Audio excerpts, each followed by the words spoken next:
നമസ്കാരം. ഇക്കുറി സംസ്ഥാന തദ്ദേശ ഭരണ തെരഞ്ഞെടുപ്പിൽ ചില മുൻ MLA മാർ സ്ഥാനാർത്ഥികളായി വന്നിരുന്നു. ഇവരിൽ ഒരാൾ അവസാന നിമിഷം അപ്രതീക്ഷിത സ്ഥാനാർത്ഥിയായി മാറി എങ്കിൽ മറ്റു രണ്ടുപേരും നേരത്തെ തന്നെ സ്ഥാനാർത്ഥിത്വം പ്രഖ്യാപിച്ചിരുന്നു. പാലക്കാട് ജില്ലയിലെ കോൺഗ്രസിൻ്റെ ഏറ്റവും ശക്തനായ നേതാക്കൾ ഒരാളായിരുന്നു AV ഗോപിനാഥ്.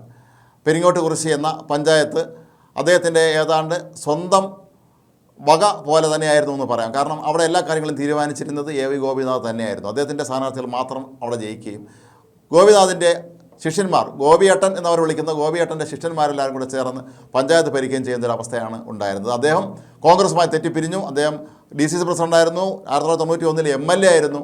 അങ്ങനെ കോൺഗ്രസുമായി തെറ്റിപ്പിരിഞ്ഞ ഗോപിയേട്ടൻ ഇപ്പോൾ CPM-നൊപ്പമാണ്.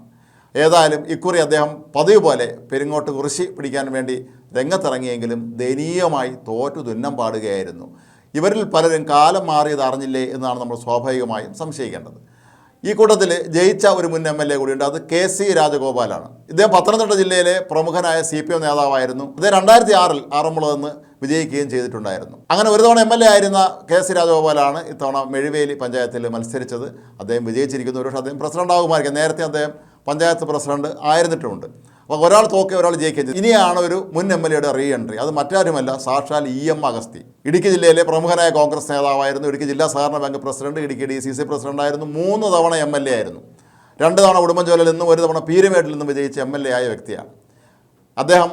ഏതായാലും ഇത്തവണ മത്സരിച്ചത് കട്ടപ്പന നഗരസഭയിലേക്കാണ്. കട്ടപ്പന നഗരസഭാ അധ്യക്ഷനാകാൻ വേണ്ടി കോൺഗ്രസ്സുകാർ നേരത്തെ മറ്റേതൊരു നേതാവിനെ കണ്ടുവച്ചിരുന്നു എന്നും അയാളെ വെട്ടുന്നതിന് വേണ്ടിയാണ് മുതിർന്ന നേതാവായ EM അഗസ്തിയെ കൊണ്ടുവന്നതെന്നുമൊക്കെ അന്ന് വ്യാപകമായ ആരോപണങ്ങൾ ഉയർന്നിരുന്നു. ഏതായാലും വളരെക്കാലം MLA സ്ഥാനം ഉൾപ്പെടെ അല്ലെങ്കിൽ ജില്ലാ ബാങ്ക് പ്രസിഡന്റ്, DCC പ്രസിഡന്റ് സ്ഥാനങ്ങൾ ഉൾപ്പെടെ വഹിച്ചിരുന്ന ഒരാൾ ഒരു മുനിസിപ്പാലിറ്റിയിലേക്ക് മത്സരിക്കാൻ വരുമ്പോൾ എല്ലാവരും അത്ഭുതത്തോടു കൂടിയാണ് ആ കാര്യം നോക്കിക്കണ്ടത്. പക്ഷേ കോൺഗ്രസ്സുകാർ അക്കാര്യത്തിൽ പാലം വലിച്ച ലക്ഷണമാണ്. EM അഗസ്തി അതിദയനീയമായി പരാജയപ്പെട്ടു. ഏതായാലും EM അഗസ്തി അവസാനം ഒരു പ്രഖ്യാപനം നടത്തിയിരിക്കുകയാണ്. ഞാനിനി സജീവ രാഷ്ട്രീയം അങ്ങ് ഉപേക്ഷിക്കുകയാണ് എന്നാണ്. ഏതായാലും കോൺഗ്രസ്സുകാരെ സംബന്ധിച്ചിടത്തോളം ഇടുക്കിയിൽ അതൊരു നല്ല വാർത്തയായിരിക്കാം. കാരണം ഒരാളിൻ്റെ ശല്യം ഒഴിഞ്ഞല്ലോ എന്നുള്ള ചിന്തയായിരിക്കാം അവർക്കുള്ളത്. കാരണം ഇവരെല്ലാവരും കൂടി ഈ പാർട്ടിയെ നയിച്ച് പാർട്ടിയെ ജില്ലയിൽ ഒരു പരുവമാക്കി എന്ന് എല്ലാവർക്കും അറിയാം. ഒരു കാലത്ത് കോൺഗ്രസിൻ്റെ ശക്തി കേന്ദ്രമായിരുന്ന, ശക്തി ദുർഗം എന്ന് തന്നെ പറയാമായിരുന്ന ജില്ലയായിരുന്നു ഇടുക്കി. അവിടുത്തെ അവസ്ഥ ഇന്ന് നമുക്കറിയാം. തൊടുപുഴ പോലെയുള്ള PA ജോസഫിൻ്റെ ശക്തി കേന്ദ്രങ്ങളിലൊക്കെ മാത്രമാണ് അവിടെ കോൺഗ്രസ് ജയിക്കാൻ കഴിഞ്ഞത്. പാർലമെൻറ്റ് ഇലക്ഷന് കോൺഗ്രസിന് വിജയിക്കാൻ കഴിഞ്ഞുവെങ്കിലും അസംബ്ലിയിലെ കാര്യം തഥൈവ തന്നെയെന്ന് നമുക്ക് നന്നായിട്ട് അറിയാം. ഏതായാലും EM അഗസ്തി നേതാവ് ഇത്തരത്തിലുള്ള തീരുമാനം പ്രഖ്യാപിച്ചത് നല്ല കാര്യമാണ്. അദ്ദേഹം നേരത്തെ മറ്റൊരു പ്രഖ്യാപനം നടത്തിയിട്ടുണ്ടായിരുന്നു. അക്കാര്യം അദ്ദേഹം പൂർത്തിയാക്കിയിരുന്നു എന്നുള്ളതാണ് കോൺഗ്രസ്സുകാരെ സംബന്ധിച്ചിടത്തോളം ഇപ്പോൾ അദ്ദേഹം പ്രഖ്യാപിച്ചിട്ടുള്ള ഈ പ്രതിജ്ഞയിൽ സന്തോഷകരമായി അല്ലെങ്കിൽ ആശ്വാസകരമായി കാണേണ്ടത്. MM മണിക്കെതിരെ അദ്ദേഹം ഉടുമ്പൻചോല മണ്ഡലത്തിൽ നിയമസഭാ തെരഞ്ഞെടുപ്പിൽ മത്സരിച്ചപ്പോൾ താൻ MM മണിയോട് പരാജയപ്പെടുകയാണെങ്കിൽ തലമൊട്ടയടിക്കും എന്ന് പറഞ്ഞിട്ടുണ്ടായിരുന്നു. ഏതായാലും അദ്ദേഹം ദയനീയമായി പരാജയപ്പെട്ടു. EM അഗസ്തി തലമൊട്ടയടിച്ചു. അതുപോലെ താൻ സജീവ രാഷ്ട്രീയം ഉപേക്ഷിക്കുകയാണ് എന്ന് പറഞ്ഞ കാര്യവും EM അഗസ്തി നടപ്പിലാക്കുകയാണ് എന്നാണ് കോൺഗ്രസ്സുകാർ വിശ്വസിക്കുന്നത്. നമുക്കൊന്ന് നോക്കാം നമ്മുടെ നാട്ടിലെ ഈ രാഷ്ട്രീയത്തിൻ്റെ അവസ്ഥ. എല്ലാ സ്ഥാനമാനങ്ങളും എനിക്ക് വേണം, എൻ്റെ ജീവിതകാലം മുഴുവൻ എനിക്ക് സ്ഥാനമാനങ്ങൾ വേണമെന്ന് ആഗ്രഹിക്കുന്ന എത്രയോ മനുഷ്യരാണ് ഈ രാഷ്ട്രീയത്തിൽ ഇന്നും ഏതെങ്കിലും സ്ഥാനത്തിന് വേണ്ടി ഇത്തരം കടിപിടി കൂടുന്നത്. കോൺഗ്രസ് പാർട്ടിയിൽ പ്രത്യേകിച്ചും ഇത്തരത്തിലുള്ള ആളുകളുടെ എണ്ണം വളരെ കൂടുതലാണ്.